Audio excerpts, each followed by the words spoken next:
Hi, I'm Mansur Hasib, and this is the first of the Conversations with Dr. Cybersecurity series.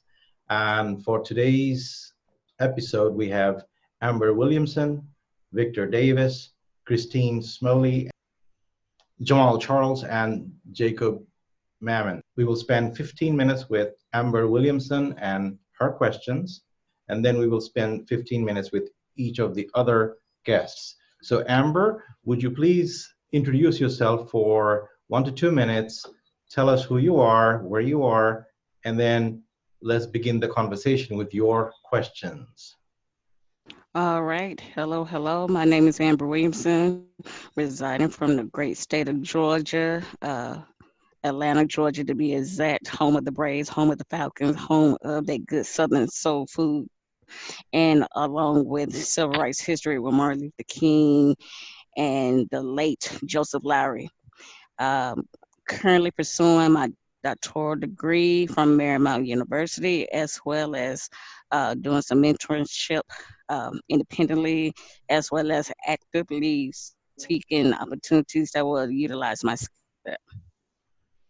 Wonderful, wonderful. Welcome, welcome, welcome. So what's on your mind? What would you like to talk about? What's your questions? My major question in regards to COVID-19 is how are we as in cybersecurity practitioners going about being proactive when seeking employment when organizations are constantly going through a 20 to 50% reduction of staff, as well as embracing foreseeable future of a cyber warfare that's going on? Sure. So yeah, people are laying off people left and right, and in this very trying situation, how would we seek to break through? Well, the most important thing always is to focus on the things that we can control and to focus on developing that brand. So how do you break through? The breaking through is building your brand first, making sure that people know who you are and how you are contributing in a positive way. So if you think about this particular series that I'm doing, if you this is also an effort to help, but also at the same time as I'm helping, it also helps develop my brand as someone who's trying to help. Well, what I'm doing like this, anybody can do. So you are in a doctoral program, which is absolutely fantastic. So already with a master's degree, you are in the top 10% of the US population. Now, when you finish your doctoral degree, you will be in the top 2% of the US population. So these are some of the things that need to be highlighted. So you could start to write, talk, share your knowledge, and by sharing your knowledge, what will happen is that you will cut through the noise. People will know Amber Williamson is a thought leader, and then they will forget about everything else. They will follow that. That is what I would recommend. That's how I did it. So to give you an example, I was pretty much unknown before, say, 2013, 2014. Because if you look at my work, body of work before that time, there wasn't any because I wasn't doing anything. I wasn't writing, I wasn't speaking. But since that time, you will see that if you do a Google search on my name, you will see a lot of contributions, a lot of articles, publications, speaking engagements, all these things. So that's what I would recommend. So for example, if you were to apply to speak at a conference, now I realize given the COVID-19 situation, everything is virtual, but yeah, even then, people are doing webinars, people are doing virtual meetings and things like that. We have had a fantastic virtual conversation and meetings in our Toastmasters Club. This thing that we're doing right now, look at this. This is global, it's free, it's costing nobody anything. But hopefully this will produce some rich content that'll be useful in developing the brand for every member who joined our conversation today, as well as my own brand as a thought leader. And on top of that, because I am affiliated with, say, a university, anything that I do that is good and positive also builds up the university. So let's say if you have a business of your own, right now, you could be promoting that business as your thought leader, which is what I did. So I was laid off multiple times in my own career. But every time what I did was focusing on the things that I could control, which is talking, sharing, networking, going to conferences. And that's what helped me land on my feet. A lot of jobs are going to come through networking. Do you see the need for more females in the field of cybersecurity? Oh, absolutely. In the field of cybersecurity, this is the other sad thing that we have. In the United States, only 10% of the technology cybersecurity field has females.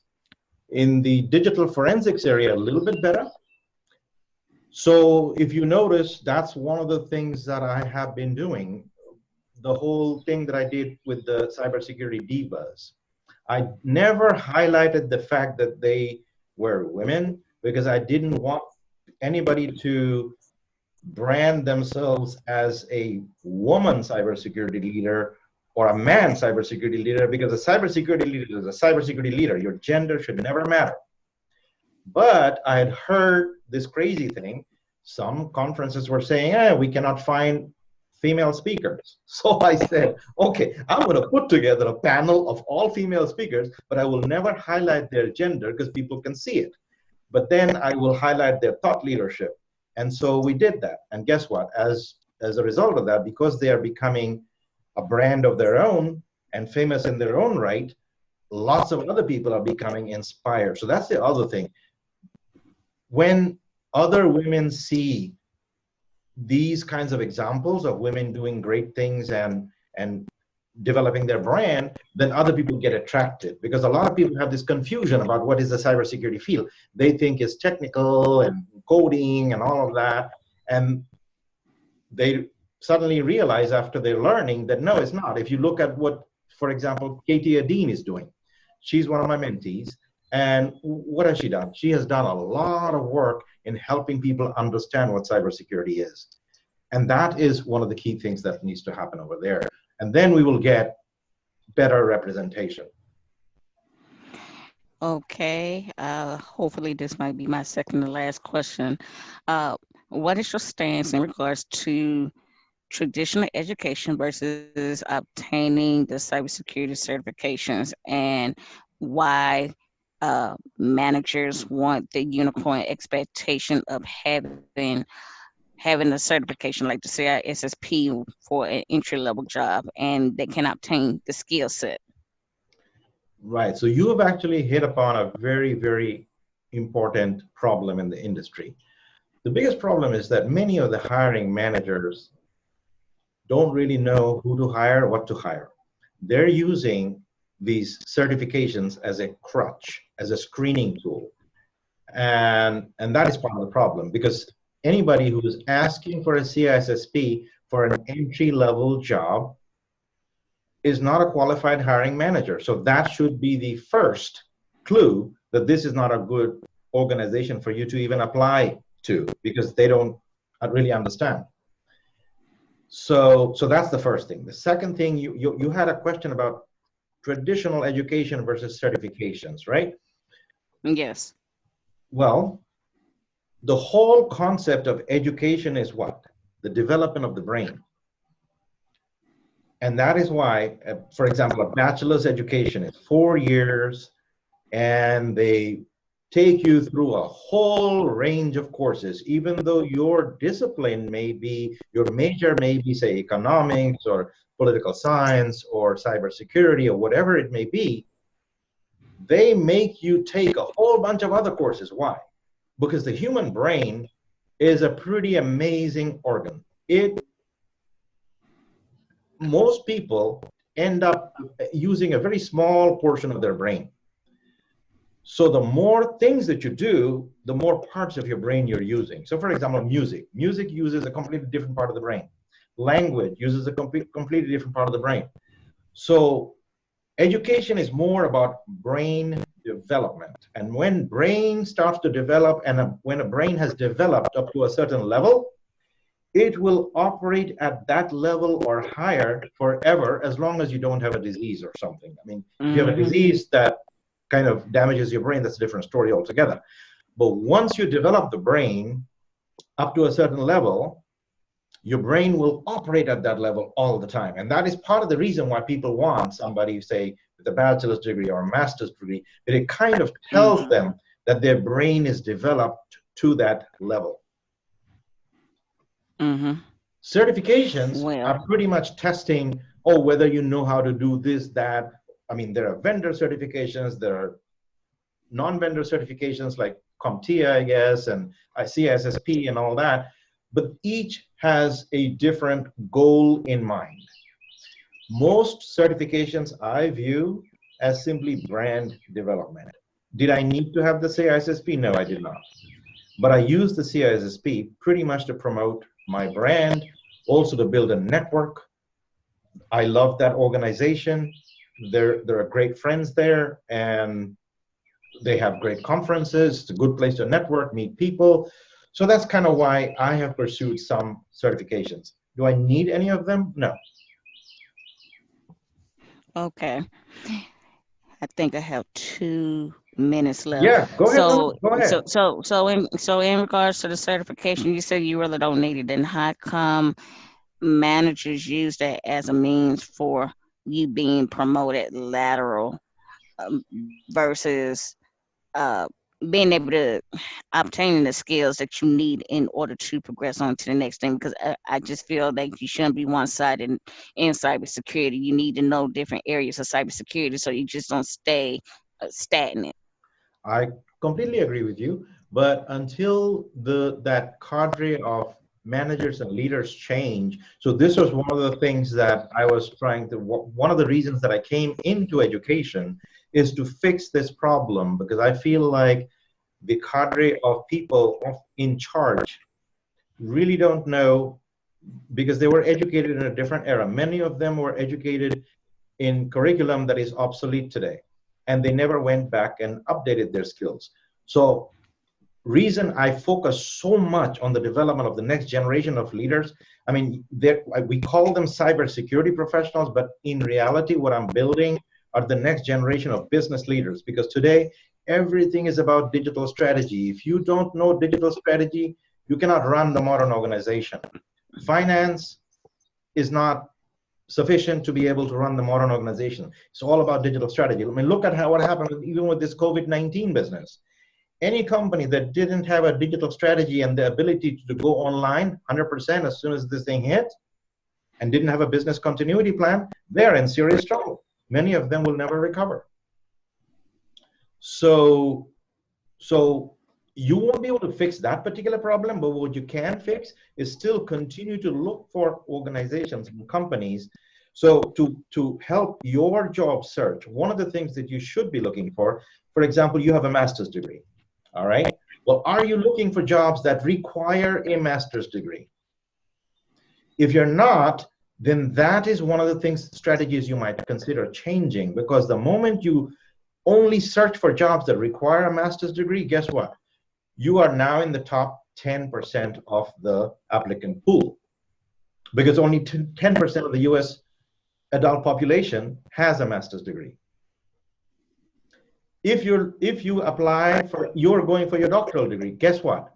Now if you start looking for jobs that require a doctoral degree, or want somebody who is about to get a doctoral degree, guess what? Now you have narrowed down the field to 2%. So this is a way to win in the game. Well, thank you so much for answering my questions and concerns. Great. And one of the other things that I would also recommend is to make sure that your LinkedIn profile is nicely built out. It has a personal branding statement, some of your values. Who are you? Why should we hire you? What is so special about you? That needs to come through in your LinkedIn. Also, put in accomplishments. Don't put in job roles or what you did or just a job title, because that doesn't mean anything. Put in, what did you do in that job? For example, maybe you helped 10,000 people obtain healthcare or something like that. I mean, give some quantification. Maybe you save the company 10% efficiency or something like that. Money, time. Maybe you did an innovation. So share stories, things like that. That is what will help you shine through this mess. So thank you very much, Amber. I really appreciated chatting with you. So Christine, you want to come in and introduce yourself and say hello and ask some questions? So my name's Christine. I'm currently based in Toronto. I'm originally from Melbourne. And I got into security sort of roundabout way when I arrived in Russia. I went to Russia to do my research. My background's actually in philosophy, psychology, and I went there to look at human resilience, effectively, and basically the mindsets that people can adopt in response to adversity. Okay. And I had a bit of a background in tech, so I had dabbled. I picked up a few tips and tricks here and there and worked things out, but I never thought it would apply to my research. But then I got there and found that the technology was actually a huge part of the empowerment narrative that people were using in Russia, where they might not have access to other things, but they have this technology. And so my two interests collided there. And then I came to Toronto for a PhD originally, but then found that I was really interested in where the rubber hit the road. So I was ready to move out of the academic realm and start practicing. So I got my first role as a consultant, and shortly after then got my first full-time role as an engineer. Okay. So that's what led me here. That's where. Great. So what's your question? This is wonderful. Thank you for that introduction. No worries. So my first question, coming from a technical role as an engineer, also wanting to develop as a leader, how can you develop as a leader in a technical role? Excellent question.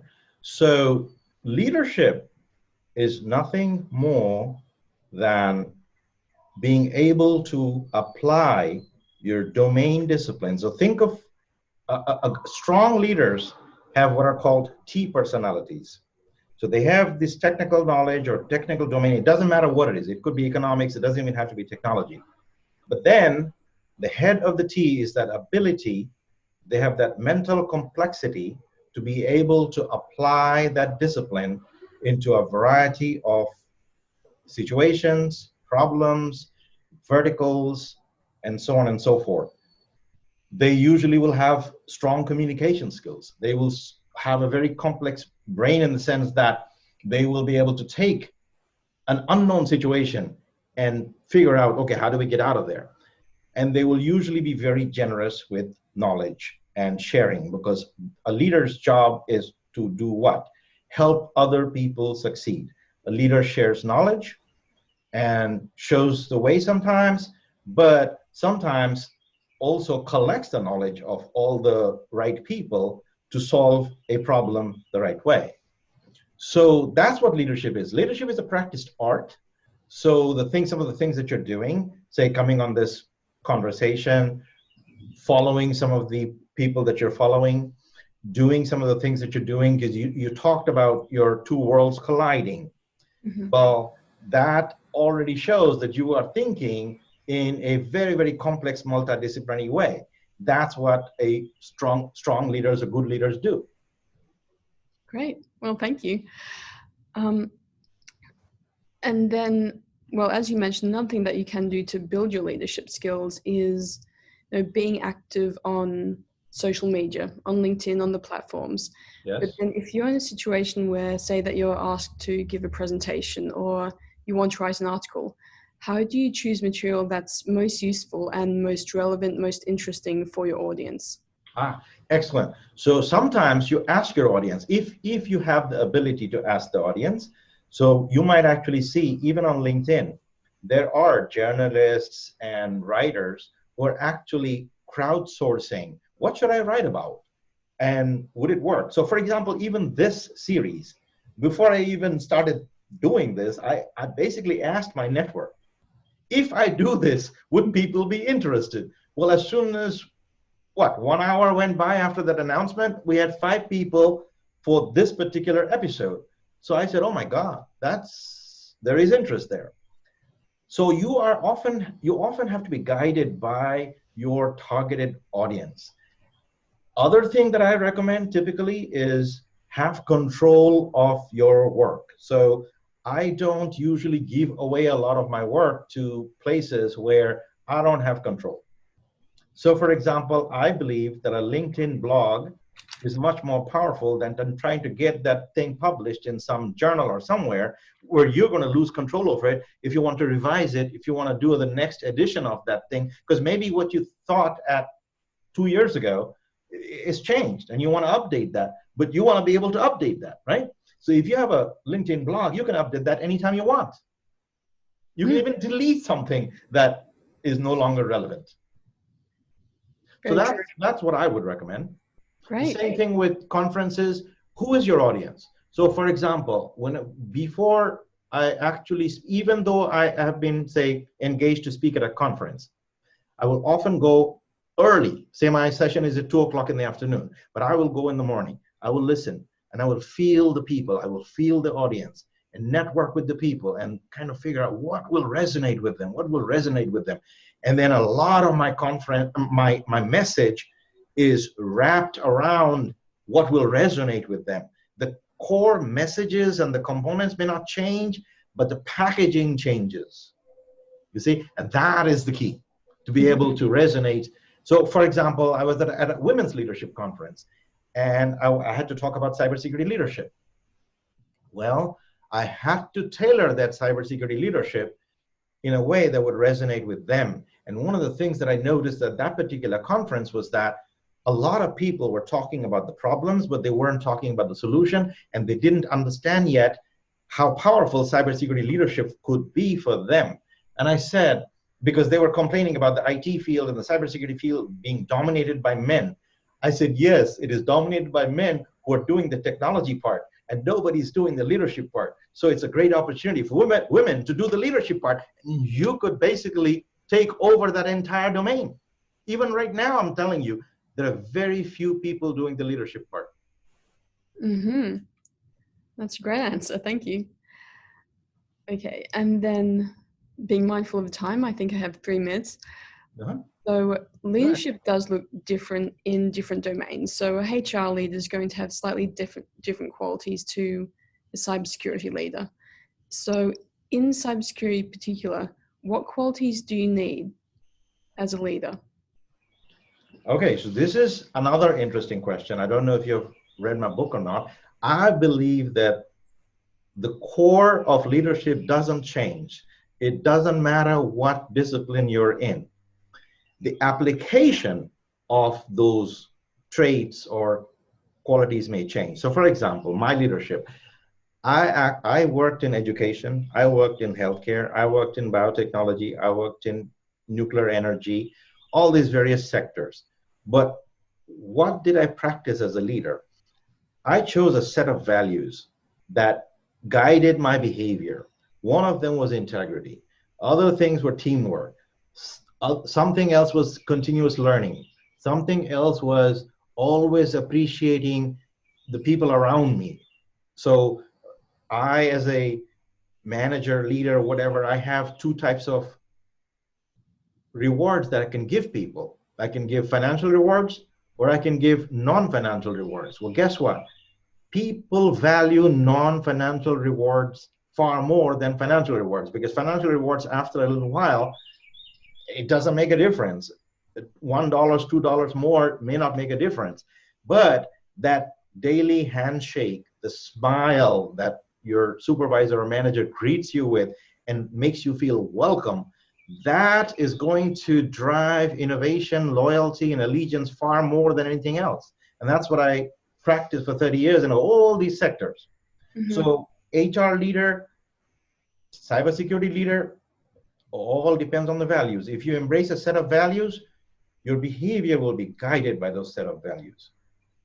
Great. And actually that does remind me of one thing I read in your book that hit home for me, was that it's not our job to do everyone else's job securely for them. Ah, yes. It's about enacting that cultural shift and culture. You got it. Yes. And that's it. If you engage with the people and you can move their mindsets, that's where it's at. Yes. And so the key thing about a leader is to empower other leaders. So a leader's job isn't to build a whole bunch of followers.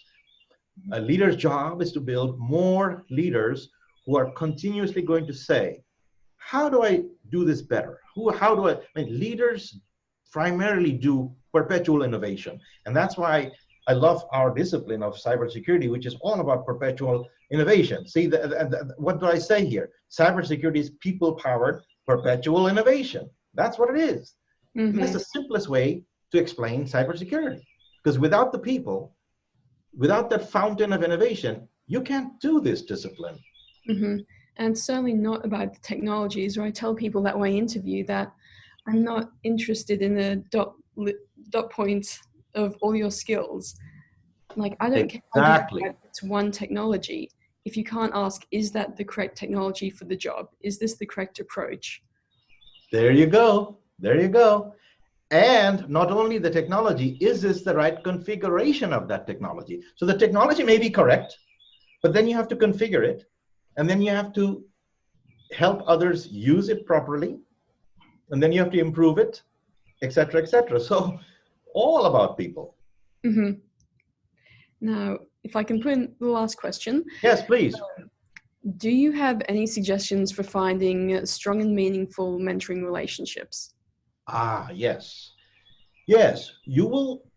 So several things can happen. It all depends on, you will often have multiple mentors, but the best way to find mentors are you already seeing people that are doing things. One way to find a mentor is also to visit conferences and listen to the speakers. And if a speaker's message resonates with you, then go out, exchange business cards, and just say, hey, I would love to follow your work and etc. I loved your message and all that. Try to build that connection and then ask questions, probing questions. When you start asking probing questions, especially about the field that that person is interested in, and let's say you have that common interest, then because of that common interest, a natural relationship will start to develop. And that's kind of what happened with most of my mentees. I saw their interest and they were interested in my work and things like that. And they'd already read the work and then they wanted to know how this applied somewhere else, et cetera, et cetera. So because of that, you see, every person who's sharing their knowledge is interested in that knowledge being used as much as possible. So if a mentor sees that you are willing to spread that knowledge, share that knowledge, chances are very high that person will embrace you as a mentor. And you won't, it will probably happen so organically and so naturally that you won't even have to say, hey, will you be my mentor? Maybe there will be no formal question like that, right? You might just find that this is happening organically. All right? Yeah. All right, well, very good, Christine. Thank you very much for your questions. I really enjoyed it. Victor, now if you're ready with your questions, come back. Let's finish our conversation. Hey, how's it going, everybody? Hi, Victor. I'm Victor Davis. I'm from Atlanta, Georgia. I'm currently in the military. I'm located in Virginia Beach currently. I'm an IT in the military. My primary role is system administration. Okay. I've been trying to get in cybersecurity for a few years now. Been going back and forth with certifications and postgraduate degrees. I have a few certifications already. A+ Security Plus, and I recently just passed the Certified Ethical Hacker. And that's pretty much it. I haven't been doing IT that long. I've been in the Navy about 6 years, but I recently just changed my job to IT last July. So I haven't been in the role that long, and I'm still learning. And I'm just trying to break into the field. My first question is, what should one look for when searching for a master's degree in cybersecurity, such as classes offered, maybe certification preparation?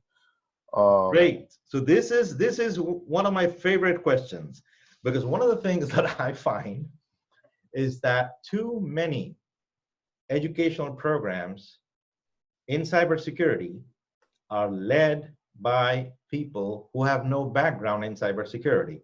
So before you join a program, my recommendation is find out who is the leader of that program. Who is the program chair? Who is in charge of that program? And then ask for the qualifications.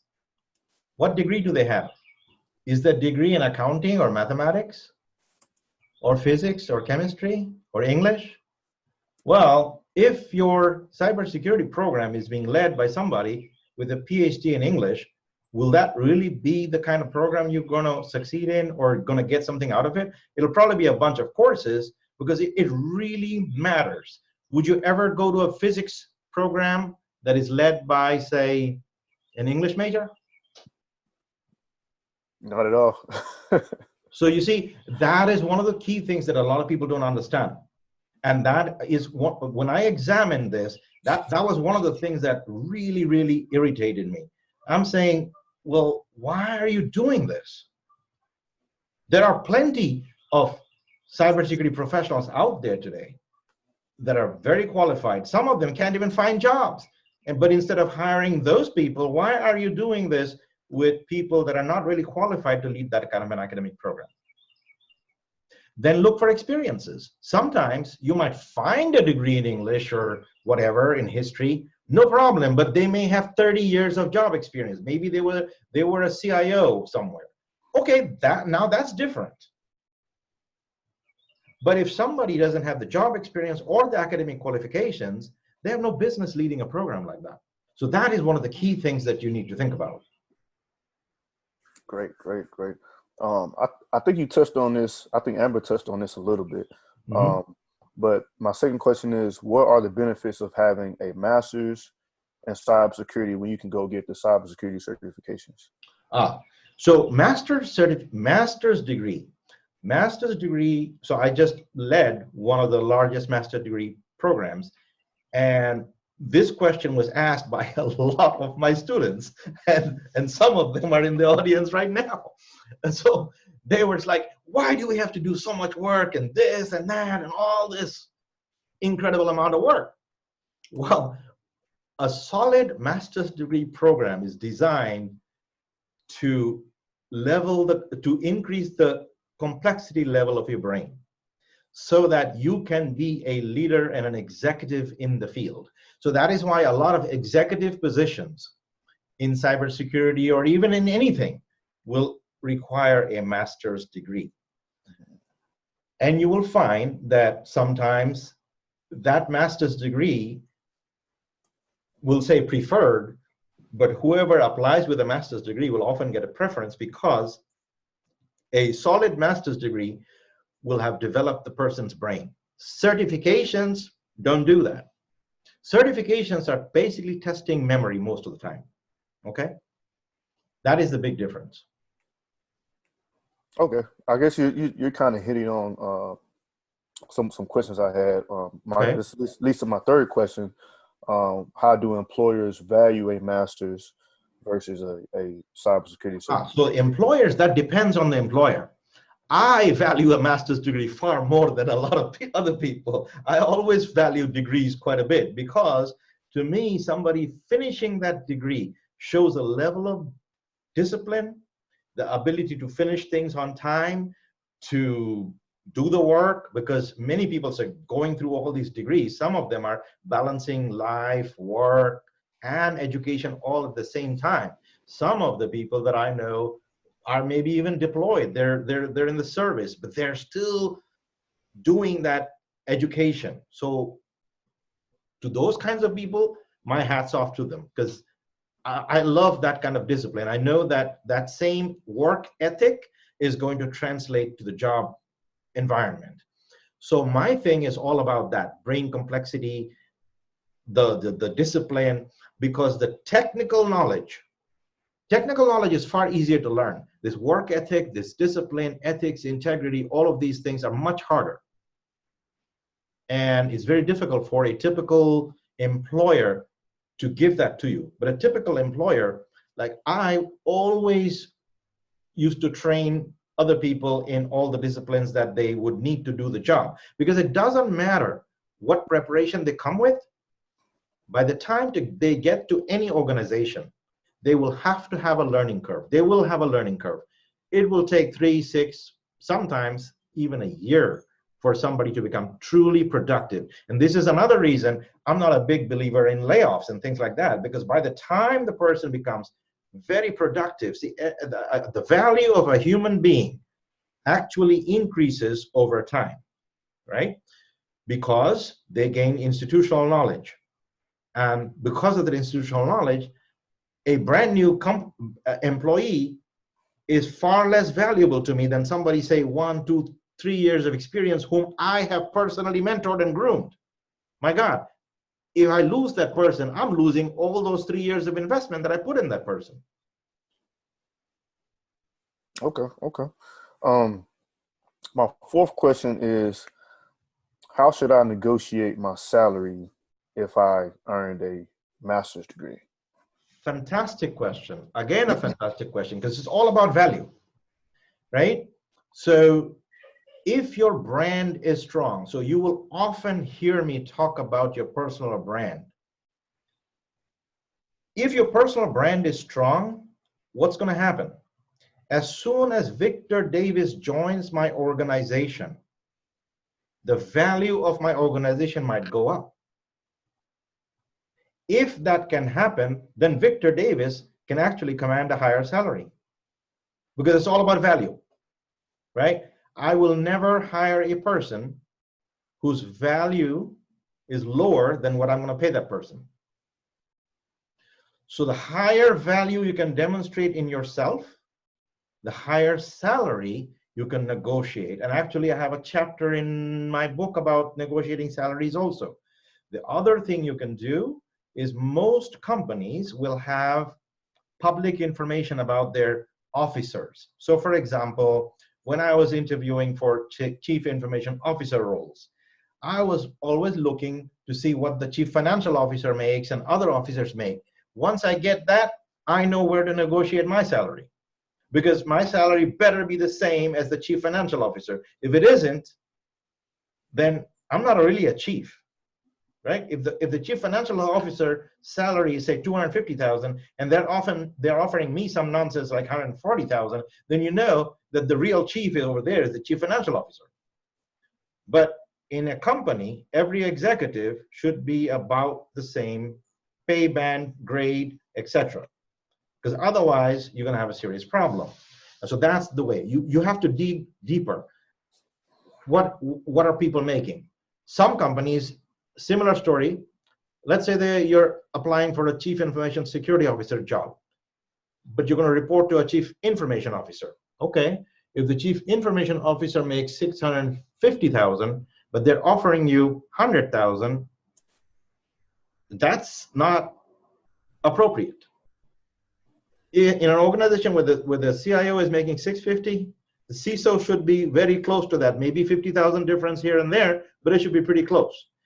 So chances are, in that kind of a disparity situation, the CIO may be setting up the CISO as a fall person so that they have somebody to blame when there's an issue. That position doesn't have real empowerment or anything like that. I've been in those kinds of situations and negotiations, and they didn't go very well because I was investigating the salaries of the other officers. That's real good insight. I never thought of even doing that. Yeah, but that's why we're having this conversation, right? Because hopefully many people will benefit from this question answer session that we're doing today, because we're recording. Hopefully it'll benefit a lot of people. So I believe you still have time for one more question. So my last question is, do you need to know math to be effective in cybersecurity? Or I mean, I see a lot of job descriptions that say they want people to know math or coding or these other technical skills. I know a lot of guys like me don't have those or are trying to learn those skills. Right. So here I'm going to make a recommendation. The first thing that a lot of people make the mistake of not really understanding what cybersecurity is. Cybersecurity is a massive field. There are aspects of cybersecurity where you will need math, coding, programming, etc. And then there are some aspects of cybersecurity that require nothing. In my entire career as a cybersecurity professional, I never programmed. I never coded, because my focus was always on that leadership aspect, getting everybody together, and then focusing on the mission of the organization, and then making sure that I'm able to power that business forward using the digital strategy that I was building. For programming aspects, coding aspects, all those aspects of cybersecurity, I would hire the right people. So it all depends on what you want to do with it. It is important that you understand the field. So if you go to my website, www.cybersecurityleadership.com, you will find a free video on the first chapter of my book, which talks about cybersecurity. Go through that, and that will probably help you to understand there's the people policy, technology aspects of cybersecurity. You could be working on any of those areas, okay?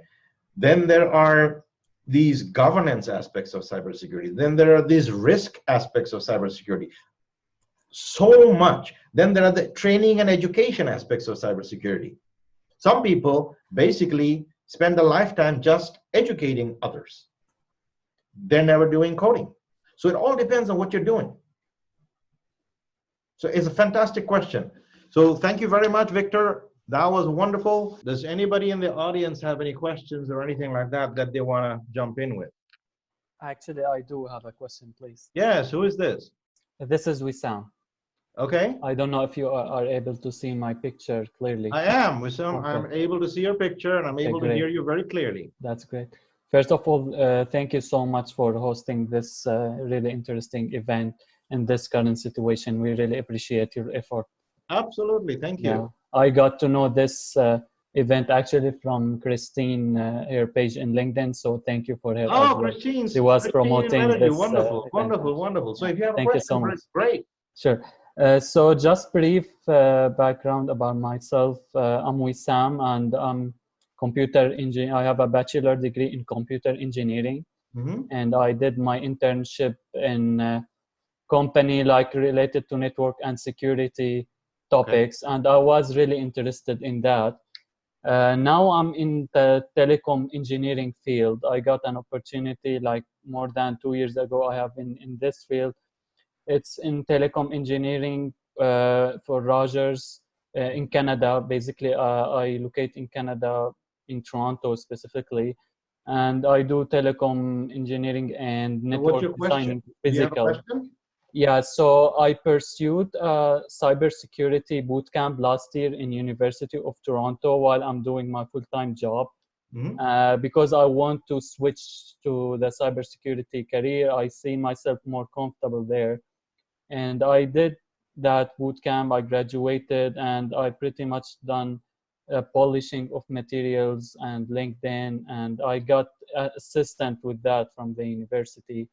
And I have been looking since last year. I guess you pretty much answered most of my question here, but I'm missing something. Like I keep applying for jobs, even though my resume and my LinkedIn should be good, and my background is in computer engineering, and I have some working experience in telecom, but I'm still not able to put my feet in that field. Like currently I'm doing the CompTIA Security Plus certification, and I have done Splunk. You said you have a bachelor's degree in something? Yeah, in computer engineering. Computer engineering. So I pretty much know topics in network security, in coding. I have a good background.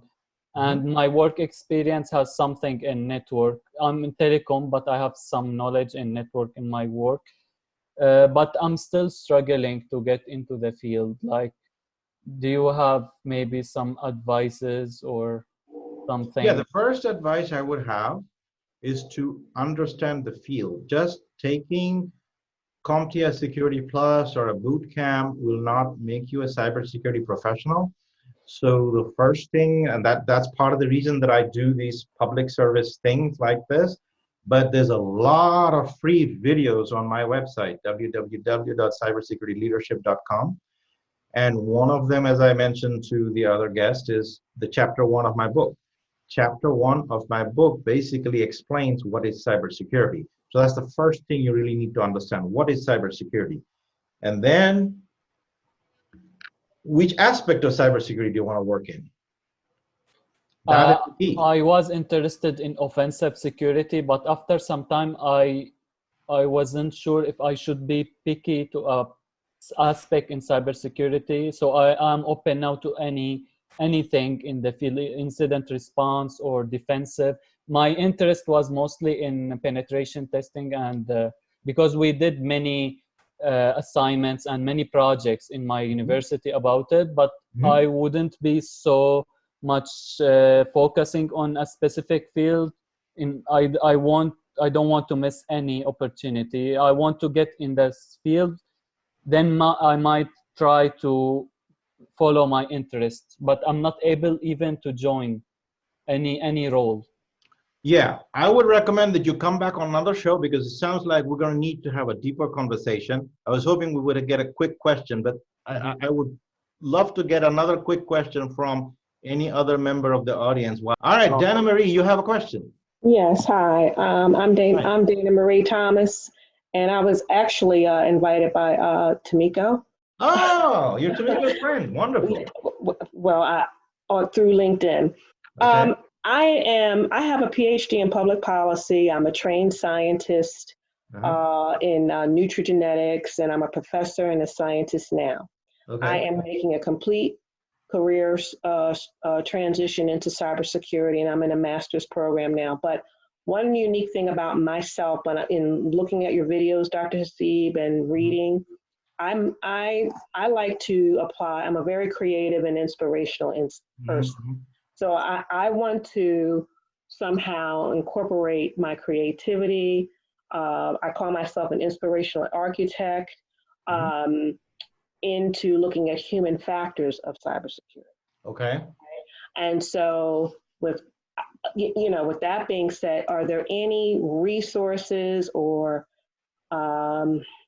areas, that I can look into to kind of become, proficient with that in that area that you may be able to recommend? Well, the human factors as a threat, or human factors as an innovation engine? Because even when you talk about human factors, that by itself is huge, because the whole cybersecurity field is all about people, policy, technology, right? So you talk about people. I have always used people as the innovation engine. So are you talking about that aspect? If that aspect, then most of my work should help you, because that's what my body of work is all about. But if it is all about how do I prevent humans inside my organization as being a threat, so there's a whole body of work that is being done now where they're actually doubling down on the control of humans. They want to monitor their behavior, they want to monitor their mouse clicks, and while that may be reasonable to a certain extent, if you monitor your people too much, what's going to happen? You're going to suppress innovation. No, I'm about innovation. Right.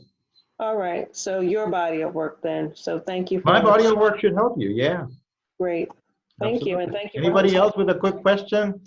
You can hear me? Is that Jacob? Yes. Finally. All right. Okay. Jacob.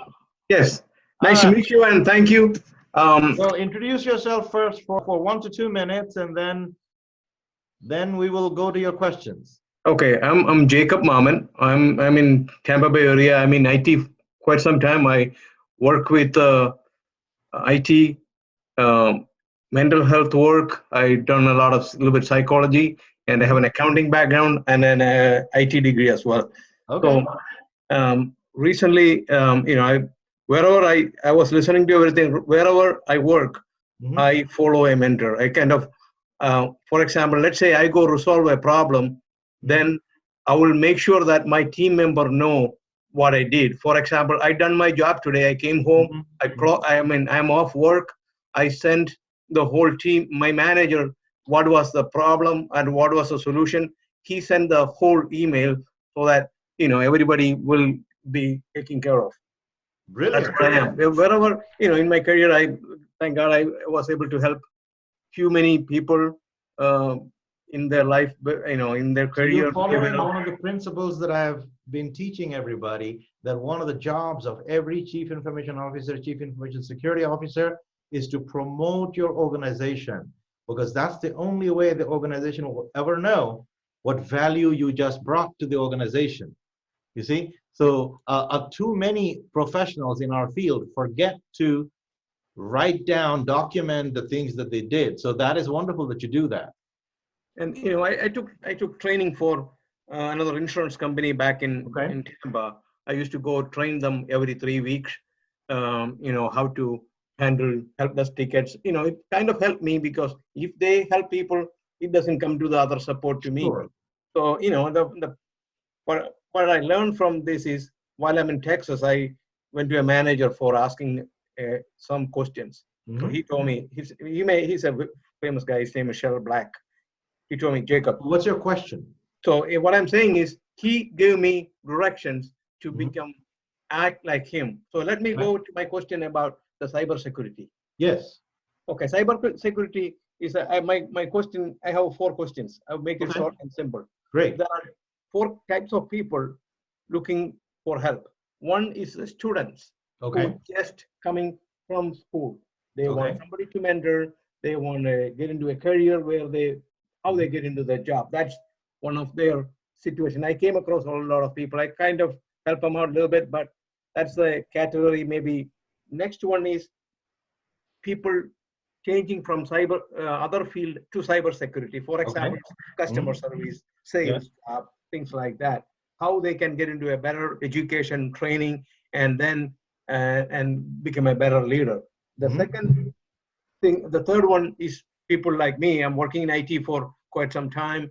I take care of things, and then how can I get into cybersecurity leadership and cybersecurity and promote others and build a team, things like that. Fourth one, it's an easy question, but everybody know, if you're coming from a secret veterans background, they have an easy step, even though sometimes they also may have a block to get into the better cybersecurity job. So that's the 4 questions I have in simple. Okay. Now, do you have a preference? Which one do you want me to start with the students? I want to start with the third one. I mean, the people who have some experience in computers want to get into cybersecurity. Okay. So once again, I would first say, understand the field of cybersecurity. If you haven't read my body of work over there, at least, like I said, listen or read the first chapter of my book. And that is freely available on my website, because that will help you understand the cybersecurity field, because you are probably already in the field, you just don't know it. That's number one. Number two, leadership is leadership.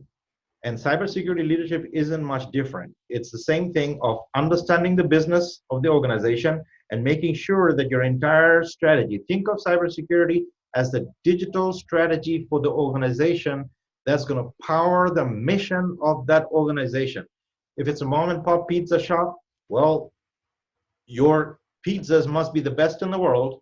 You must have top-notch customer service, and you must be able to follow up and build a relationship with the customers so that the customers can feel that your pizzas are the best in the world, because the value of that pizza must be very high in their minds, okay? And you can do that through digital strategy, because everything today in terms of customer relationship management, all that is done through digital. If you may know about some pizza company, it's actually a pizza company where a brilliant chief information officer developed a customer relationship management strategy. And guess what? They became the talk of the town. And as a result, their customers started raving about their pizza, which brought in more customers. So basically, if you think about what has always been my strategy with anything that I have done. It has always been to make sure that enough people are raving about my product that I don't have to sell it myself. The people that I have already benefited will start to sell my product. That is the best way to do it. So it's the same concept here. Okay. So in your case, the whole thing is understand the business first. Then say, how can I power this business forward? Cybersecurity isn't about security. So this is the other thing. The word cybersecurity comes from the marketing world. This whole field was called information assurance, and before that it was called information security. But to me, cybersecurity has always been about digital strategy. That's why do I say this? The cybersecurity is people-powered perpetual innovation. This is the one line that I teach my students, because that is the simplest way to explain cybersecurity. Because let's say you have the best technology and best everything. If you're stagnant, guess what? People are going to hack into you. You're going to be obsolete very quickly. So innovation has to be done. New technology has to be brought in. New strategy has to be brought in. And that is the job of a cybersecurity leader. Okay, that makes sense. So the next big chunk of people are the people in different, let's say, customer service, sales job. Transitioning, A lot of people right, get laid off. They want to get into cybersecurity.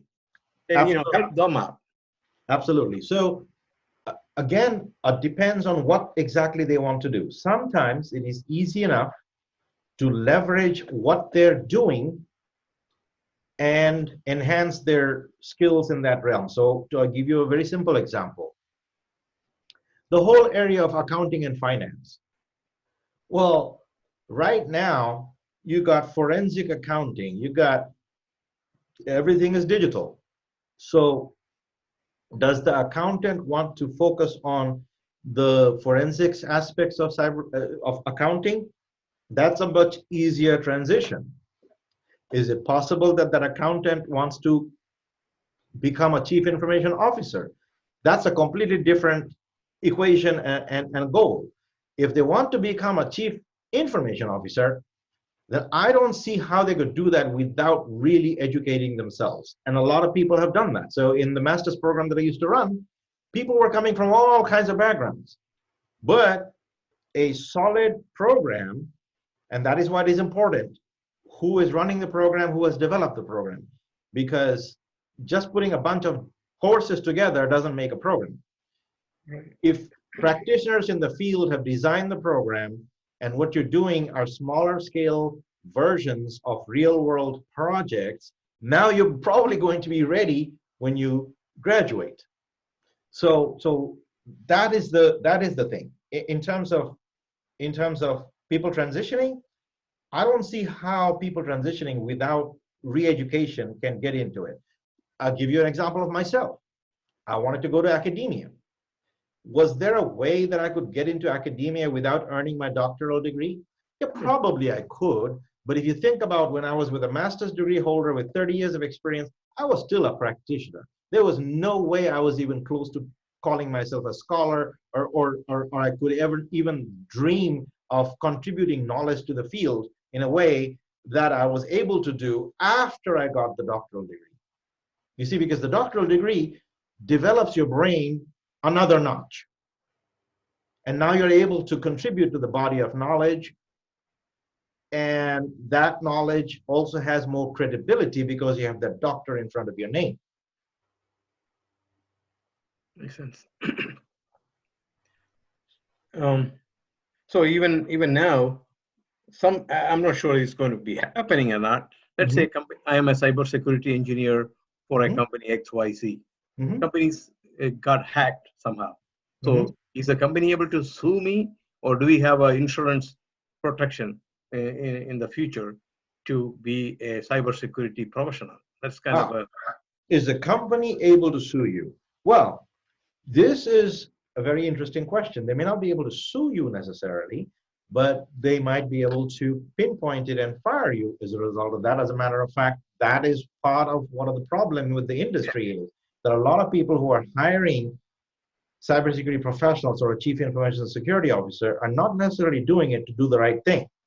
They're doing it to have somebody to fire and somebody to blame. And so that is why I have advised a lot of people that when you are applying for a job, do a good job of vetting the company that you're hiring for, hiring into, that you're going to join. Are they seriously going to let you do the job? Are they going to empower you to do the job?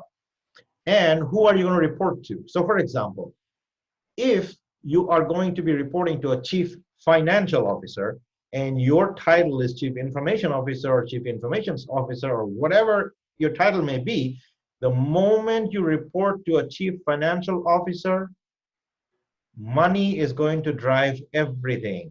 And until something is broken, they're not going to let you do anything. So it matters greatly what kind of a organization you go. So when I tell my students to study organizations, I actually tell them to study the org chart first. Who are the officers? Do they even have the right officers? And if they don't have the officers, is that a problem? I have reported to a chief financial officer, and I can tell you it's a miserable life. Because you will never be able to do the right thing. Yep, you're right.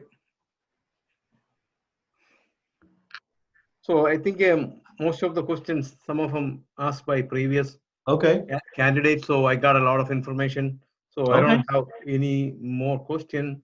Great. So great. Well, thank you very much, Jacob. Is Jamal around? Because your video is not working, right? Oh, it's not working properly, but if I can still ask at least one of my questions. Do you want to try your questions? Go ahead. Sure. From somebody coming from a different background and different educational background than persons in the US,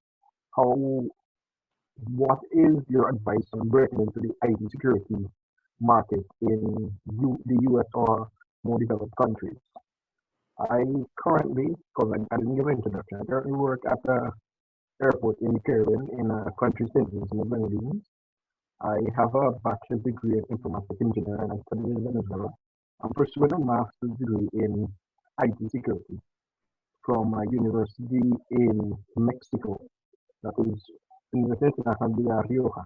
It is a university that has a main branch in Spain, but a subsidiary branch in Mexico. I'm also bilingual in Spanish, so I speak fluent Spanish because I studied in Venezuela. I'm currently pursuing the e-learning penetration testing path. I already purchased the courses. I have slated for the 14th my first exam, which is the e-learning junior penetration tester, and I'm hoping to do the penetration testing professionally afterwards. I already have it, and the penetration tester for the web aspect, and then eventually, hopefully before the end of this year, do the offensive security penetration tester certification, because I've spoken to certain persons and they tell me that there is value in doing practical certifications. Since I'm learning a lot in my master's, and I would have done a lot of underlying cybersecurity stuff in my bachelor's. And at my workplace, I am the go-to when it comes to security and security issues in the platform. We're a relatively new airport and a new company, but when it comes to security responsibility, it's mine. All of my background is... I really cannot make out exactly what you're saying, so let me summarize some of the things that I heard, and you can tell me if I heard this correctly. You're saying that you are pursuing a master's degree in information security from a university in Mexico. That's correct. And you are asking about the prospects of, I guess, getting into a job or in the United States or something with a background in a foreign country or something like that? Yeah, that's correct. Okay. All right. So that everything depends on your ability to convince somebody that you can do the job. It's definitely harder, but most companies have sometimes representatives and branches in foreign countries. You could see if you can meet with anybody at a conference somewhere in some other country, wherever you are. Maybe it's a global company that is looking for those kinds of people. There are also companies that are bringing in people on, say, work visas and things like that. So you might look into some of that. But otherwise, it's kind of very difficult, because most of the time, even people who are highly qualified here are not getting jobs through the messy hiring system that we have.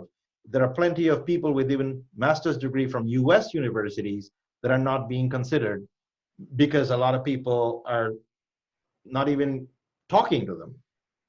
So being in a foreign country and then with a foreign degree, who knows? We don't know. That's a hard question for me to answer. Next question. Then would my chances go up with the practical certification from offensive security and from e-learn security? Well, certification may allow you to interview for a job. So it might, most of the time, people are using certifications as a gatekeeper before they will interview you. Okay, so, okay, having that certification on your resume may get you through the door, but at some point, they're gonna ask you some questions, interview questions. So the way you answer those interview questions is gonna be very important. And you're gonna find tons of interview questions on YouTube. So YouTube is a great resource. I don't know how many of you use YouTube, but you will find interview questions and all that. And some of them are things like, very simple, why do you want this job? You have to have a very decent, solid answer of why you want that job. Why should I hire you? You have to have a very, very solid answer of why you should be hired. And those things have to be practiced, and you need to have a 1 to 2 minute answer for those things already prepared and ready to go. If you have a friend, you want to practice with your friend asking you those questions and you responding. It's very important that preparation. So if you come across as a very credible person in the job interview, once you get the job interview, then you might have a chance also. I know that when I got my first job, at that time, there wasn't any university teaching cybersecurity or technology or anything. My master's degree was in political science at that time, when I got my first job in, say, at a nuclear power plant, doing the network for the nuclear power plant. Well, the question my interviewer asked me is, you have a bachelor's degree in economics, you have a master's degree in political science. What do you know about networks, and why should I hire you? So notice that two questions have two components. One is, what do I know about networks? And then, why should I hire you? So what did I do? The network has 7 layers. So what I first did was I explained to the person that, okay, you know about the 7 layers of networking. These are the 7 layers, right? So he said, yeah, that's good, that's good. So what did I demonstrate? I didn't say, yeah, I know networking. No, that is not a good answer. I know networking is not a good answer. The answer must be meaty and thorough in a way that demonstrates that you actually know.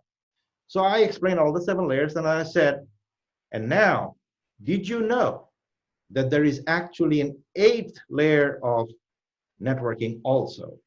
And that 8th layer is the business layer, the economics, and the politics. Because no matter what I do, I have to justify it financially.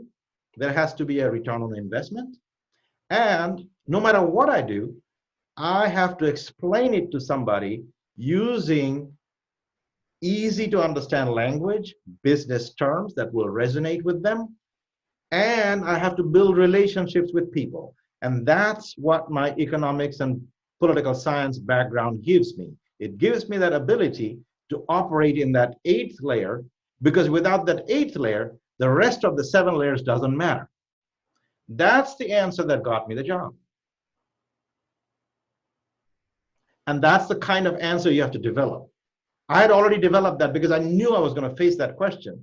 With a bachelor's degree in economics and a master's degree in political science, and I'm applying to be a network engineer, I am going to face that question.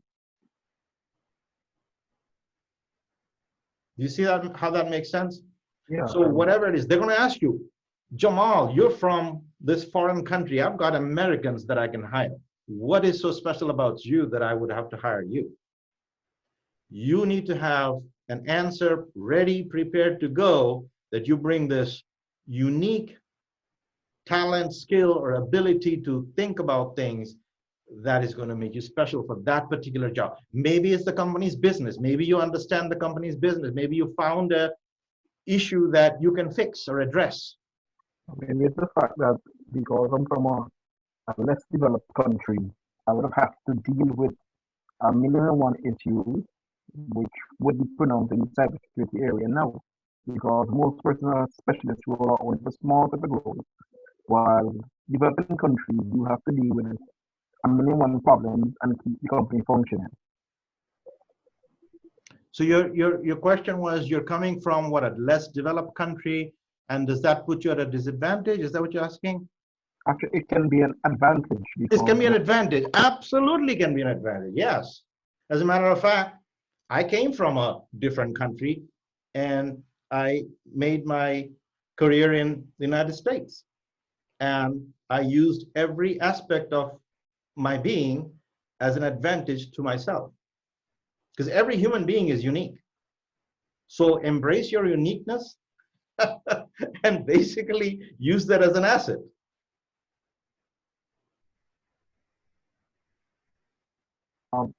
Another question, are all certifications created equal, or are some more? Certification. Are certifications equal or some more desirable than others? Well, that all depends on, again, your goal in life. What is the job that you're going after? The job that you're going after will have certain requirements. They might even say, so for example, some of the federal jobs over here might actually require XYZ certification. So part of the reason that many of these government contractors put these certification requirements is because sometimes it's their client who's requiring them to have people with those kinds of certifications, or the ability to earn that certification within 6 months or so. So in that case, so look at the job qualifications. What jobs are you pursuing? And what are they asking for? Well, that is the only way, because if you pursue certifications at random, that's not going to be helpful to you unless you just want to build your brand. Well, I actually want to be a security engineer or a penetration tester. So currently, okay, so if you want to be a penetration tester, then Certified Ethical Hacking, CEH, might be a good certification to pursue. But just that certification alone is not going to be helpful to you, because you also need to be able to write the report. So if you look at the penetration testers that are that really make it, are the ones that can write solid reports, because penetration testing is one thing, but being able to write about that is another thing.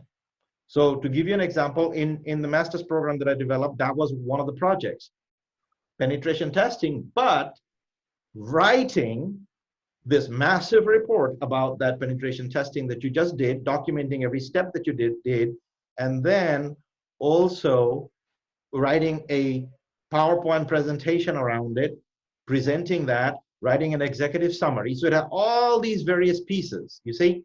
So penetration testing alone may not be sufficient. If you are able to do the penetration testing, write the report, and also present it in a way that people can understand, now it's powerful. You say that a certification from offensive security or from e-learn security, where you have to do the penetration test and also have to write the report before you can get the certification, are a good investment? Well, again, it depends. You're talking about, is it a good investment or not? Again, it depends on what is your goal. If that is your goal, of course it's a good investment.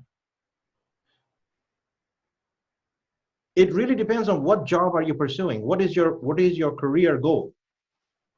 Every investment makes sense only because it helps you pursue your goal. Give you a very simple example. Some people might think the doctoral degree is completely worthless for them. And actually, for some people, it is. But if you're going to pursue an academic career, then a doctoral degree can never be a bad investment, because as soon as you don't have that doctoral degree, a lot of doors in academia are going to be closed for you. So it all depends on what it is that you're trying to do with your life. At the time of my career, I really wanted to pursue academia. So it was absolutely essential for me to get my doctoral degree. So that is the key. The key is, what are you trying to do? And then how do you get there? Anyway, so that was fantastic. We somehow survived and was able to get some questions through. We still have about 5 minutes. And what I'm going to do is I'm going to stop the recording for right now and open it up.